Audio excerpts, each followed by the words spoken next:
ছোট একটা গ্রাম ছিল, নাম জলবিন্দুপুর। গ্রামের চারপাশে সবুজ ফসলের মাঠ আর দূরে নদী, মাঝখানে ছোট্ট একটা বাজার। সেই গ্রামে থাকত সালমা, একজন সাধারণ মেয়ে, কিন্তু তার মন ছিল অদম্য, একরোখা আর সাহসী। সালমা ছিল গ্রামের স্কুলের শিক্ষিকা। তার বাবা ছিলেন একজন কৃষক, মা গৃহিণী। ছোটবেলা থেকে সে দেখেছে কিভাবে গ্রামের মানুষ কষ্ট করে ফসল ফলায়, কিন্তু ফসলের দাম পায় না। মহাজন আর বড় ব্যবসায়ীরা মুনাফা লুটে নেয়। গ্রামের মানুষগুলো শিক্ষার অভাবে সহজেই ঠকে নেয়। সালমা ছোটবেলাতেই ঠিক করেছিল, বড় হয়ে সে শুধু স্কুলে পড়াবে না, লড়বে, অন্যায়ের বিরুদ্ধে রুখে দাঁড়াবে। এক বছর ভয়াবহ খরা দেখা দিল। জমিতে কোনো রকম ফসলই হলো না। গ্রামের মানুষগুলো ধার করে সুদে টাকা নিয়ে বাঁচতে লাগল। সেই সুযোগে বড় মহাজন চরণ সাউ পুরো গ্রামের জমি হাতিয়ে নিতে চাইল।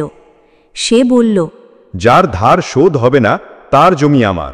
গ্রামের মানুষ ভয়ে চুপ, কেউ কথা বলার সাহস পায় না। সালমা তখনই ঠিক করল সে কিছু একটা করবে। সে গ্রামের মেয়েদের নিয়ে একটা সমিতি গড়ে তুলল, নাম দিল প্রতিরোধ। শুরুতে সবাই ভয় পেত, কিন্তু সালমা বোঝালো, যদি একা একা লড়ো হারবে, একসাথে লড়লে জিততে পারো। মেয়েরা শুরু করল সঞ্চয়। সাপ্তাহিক একটুখানি করে টাকা জমাতে লাগলো।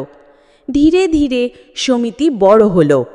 সালমা শহর থেকে এনজিও ডাকল, সরকারি অফিসে আবেদন করল। মেয়েদের জন্য ক্ষুদ্র ঋণ, সেলাই মেশিন, হাঁস মুরগি পালন শেখার সুযোগ নিয়ে এলো।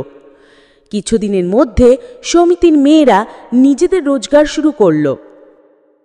এদিকে চরণ সাউ দেখল তার খেলা ব্যর্থ হচ্ছে। সে হুমকি দিল, সালমাকে থামাতে চাইল। একদিন সালমার বাড়িতে আগুন ধরিয়ে দেওয়ার চেষ্টা হলো, কিন্তু পুরো গ্রাম রাস্তায় নেমে এলো। এই প্রথম গ্রামের পুরুষরাও সালমার পাশে দাঁড়ালো। সবাই মিলিয়ে আগুন নেভালো। পুলিশে খবর দিল। চরণ সাউ ধরা পড়ল। এরপর আর পিছন ফিরে তাকাতে হয়নি।